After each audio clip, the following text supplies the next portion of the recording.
Once again, Raymond Arroyo. Welcome back to The World Over. It is a singular institution, the only Catholic boys' choir school in the United States. Last year, after 50 years of existence, the boys of the St. Paul's Choir in Cambridge, Massachusetts, released a Christmas CD entitled Christmas in Harvard Square. It was a huge success, premiering atop Billboard's classical chart. But for the boys of the St. Paul's Choir School, it was not a one-off performance, as I discovered when I visited them. For the boys, it's a way of life. Here's an encore of our profile of the St. Paul's Choir School. From the hallways, it looks like any other middle school. Boys dragging things from lockers, racing to classes. But there's one big difference at the St. Paul's Choir School, as anyone who visits around noon is likely to hear.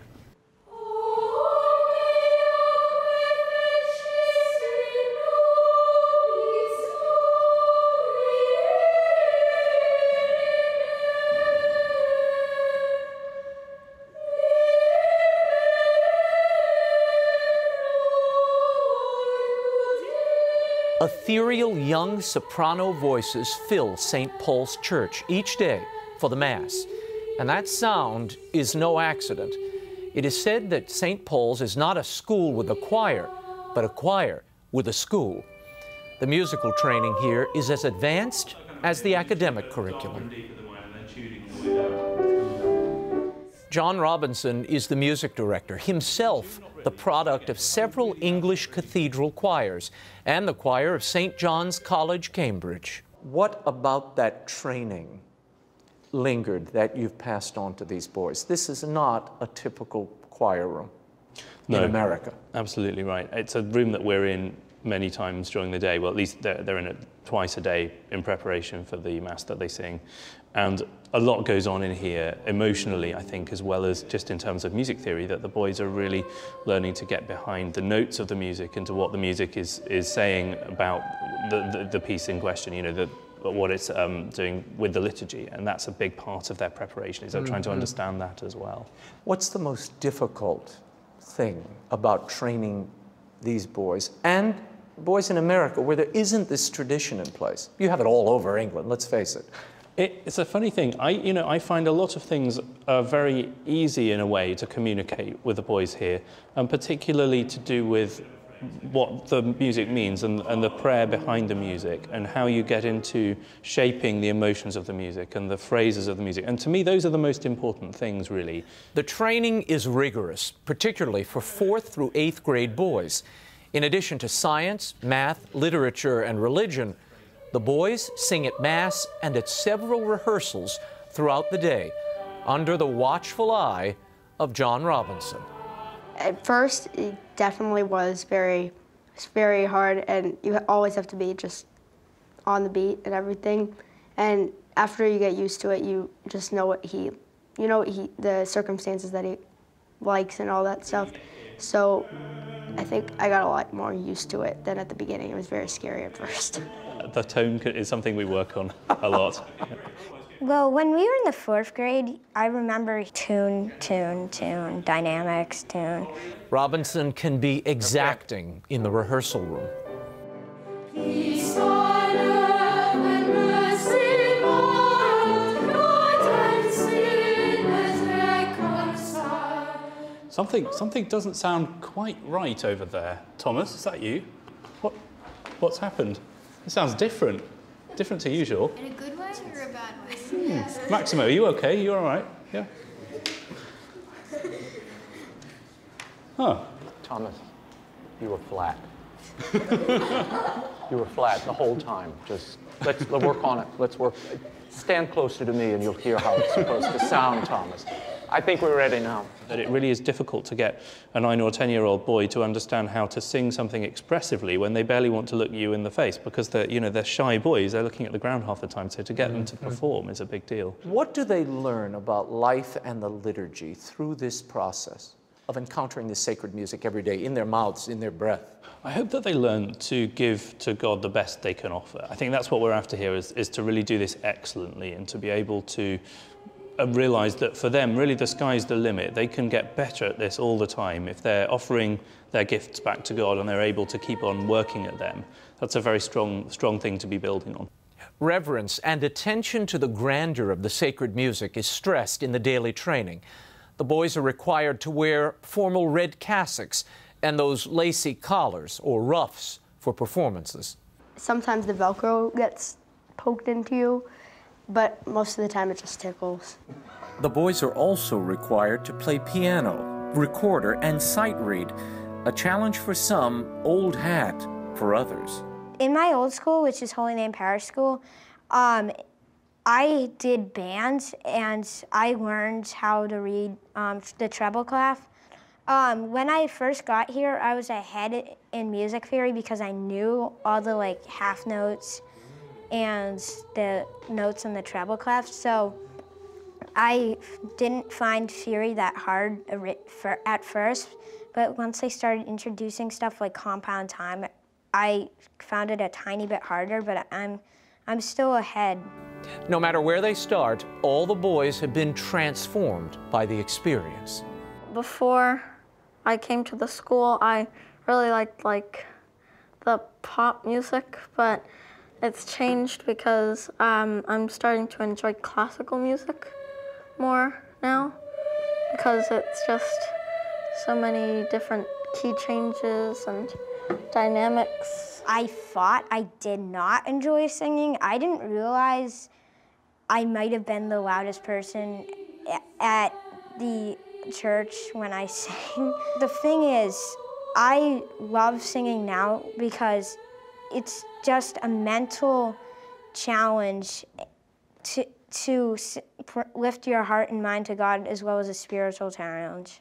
Father Michael Dre is the pastor of St. Paul's Church and the head of the Harvard Catholic Center. He believes the daily exposure to sacred music touches the boys in another way. Music is an opportunity to look into the divine, an opportunity to look into the heart of God, if you will, and to feel His presence in a new and in a significant way. And how music serves the liturgy, which is the central aspect of our Catholic faith, the Eucharist. The music contributing to that helps our people, whatever stage of their faith life they're in or at, to move beyond the ordinary, to move outside of the mundane into something where they encounter the Lord in a profound way. Why do you only accept boys between the 5th and 8th grade? Well, the school was founded as, we actually have a 4th grade, so the school was founded as being 5th to 8th grade, and we brought in the 4th grade because the boys' voices are beginning to change earlier in general on average. So we needed more time to be working with them before the voice change began in order to get them where they needed to be musically. But the real sort of goal of the school has always been that beautiful treble voice sound that you associate with different, King's College, Cambridge, that famous choir, or the Vienna Boy Choir, slightly different sort of a sound, but that it's that pure sound that the composers of a lot of the music we sing here had in mind when they were writing it. And it's a tender, fleeting thing. People don't realize this is it's a very small window. It's between, 11 and 14 now, and then it's gone. Exactly right, exactly right. It's like the Mayflower, isn't it? Sorry, the Mayfly, that fly which is alive in the spring for about one day, and then that's it, it's gone. And the treble voice is just like that. It's just passes, and then it's gone, and everybody weeps when their voices change. Those whose voices are in transition graduate into the Schola Cantorum. Others join the men's choir. We'll still be singing, but just in a different tone, like alto, tenor, and bass. Still other boys become altar servers. In the meantime, the choristers work on preserving their short-lived gift. Try not to drink any type of milk or dairy products. Drink a lot of water. I do every time I pass the water fountain. Don't clear your throat, because that could hurt it. I try not to yell and scream a lot, but sometimes, it's just, I can't help it. Before those golden tones abandon them, the boys have recorded a new album, Christmas in Harvard Square. It commemorates the 50th anniversary of the choir school and was recorded at a tense moment. When this album was recorded in May, it was about a week apart, not quite a week, from this Black Mass that put Harvard Square and the university at the top of the headlines for weeks. Do you see any providential correlation between the recording of this Christmas album and this Black Mass that was announced for at Harvard? Well, I think in many ways, yeah, I do. I really feel that in that moment, when we live our ordinary day lives, people of faith, that is, understand that Christ journeys with us and walks with us. But when we are under assault, as we were with the Black Mass, we really reach out to the Lord even more. And I think it was a providential thing for these young boys to realize that what they do each day at Mass, singing and serving at the Mass, the Eucharist, the center of our Catholic life, that they're not the only ones doing this. That there is a great community of believers the world over who truly love Jesus, love his Eucharistic presence and take strength from that. And it was a catechetical moment for them to see so many come and to embrace this great gift that they embrace day in and day out. Tell me about the repertoire of this Christmas album. So it's both very familiar, so things like Hark the Herald Angels Sing, O Come All Ye Faithful, real Christmas classics, but also it touches quite deeply really on the history of Christmas music as well. So you get this beautiful polyphony.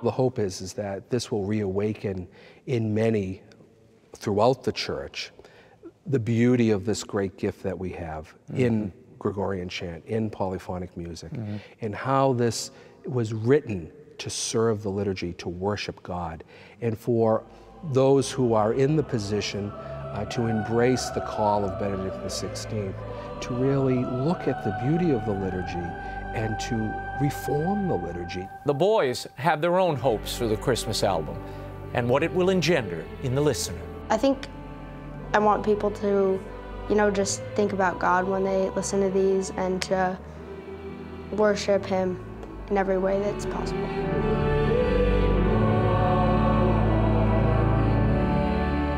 To make more people aware of God and his greatness. I hope that they see how beautiful church music is and how beautiful God is in all his power and might.